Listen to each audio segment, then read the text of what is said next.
Ada seorang laki-laki namanya Sabit. Dia mandi di sungai. Saat mandi di sungai, dia melihat ada buah apel yang hanyut. Biasalah kita mandi di sungai, nampak ada apel hanyut. Lalu kemudian dia makan itu apel sampai habis. Setelah selesai, baru dia berpikir itu tadi yang dimakan itu apel punya siapa. Dia telusuri sungai, dia telusuri kemana ini muara sungai, hulunya kemana. Akhirnya ketemu kebun apel. Lalu dia cari yang punya kebun. Bapak yang punya kebun ini, kata yang punya kebun, betul, saya yang punya kebun apel. Saya tadi mandi di sungai di hilir sana, ketemu buah apel, lalu saya makan. Jadi besar dugaan saya apel itu jatuh dari pohon yang ada di kebun ini. Saya mau minta izin, Pak, takut saya apel ini nanti termakan menjadi darah daging. Saya takut mencuri. Cuman saya teringatnya setelah kenyang. Nah, jadi Sabit ini ingatnya itu setelah kenyang. Beda sama tempat kita, setelah pensiun baru ingat.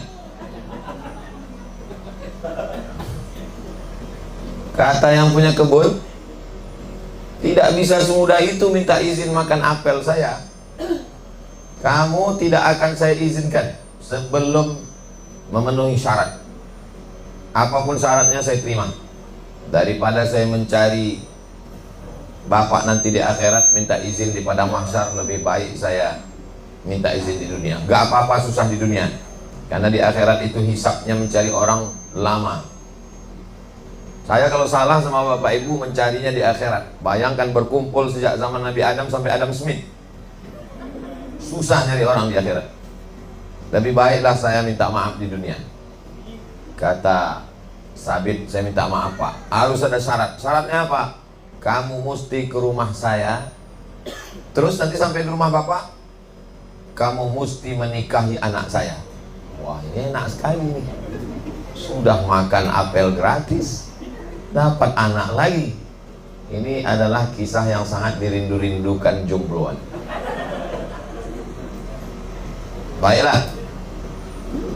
Tapi kamu perlu tahu, Sabit. Apa itu? Anak saya ini tidak punya kaki, tidak punya tangan, tidak punya mata, tidak punya telinga, tidak punya mulut. Sudah terbayangkan? Bulat macam semangka.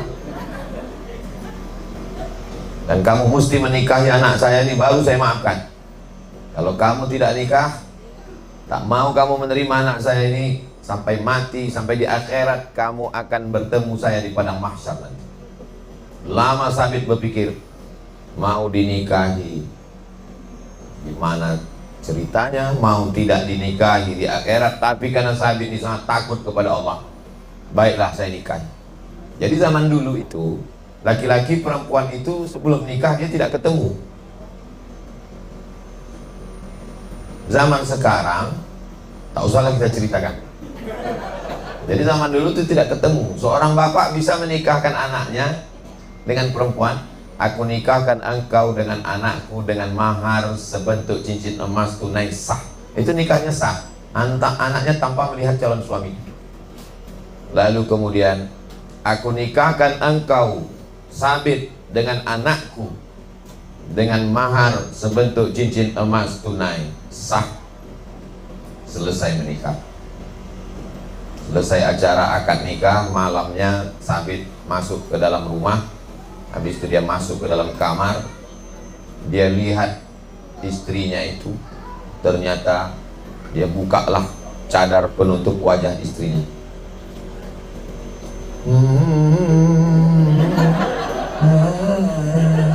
Kalau mau difilmkan nanti, mana tahu ada OSB yang mau buat film pendeknya. Tapi kurang backsoundnya itu.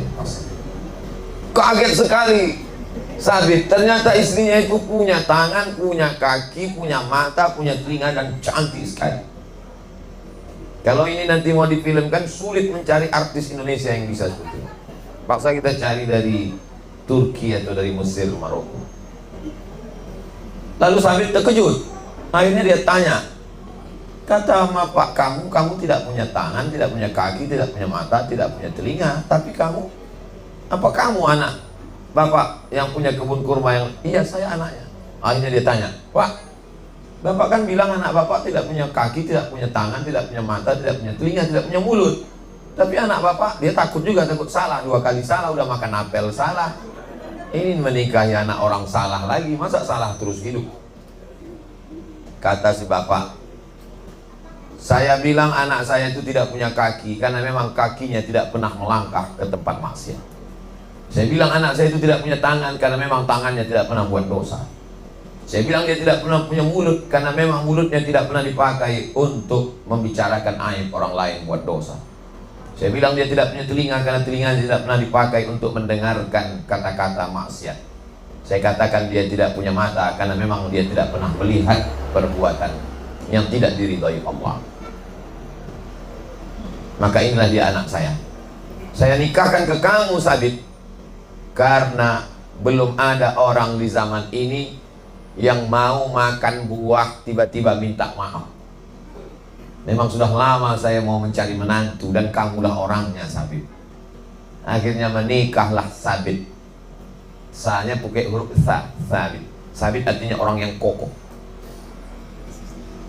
Kita lanjutkan setelah yang berikutnya. Lalu kemudian Sabit pun minum-minum. Setelah minum baca doa dan seterusnya.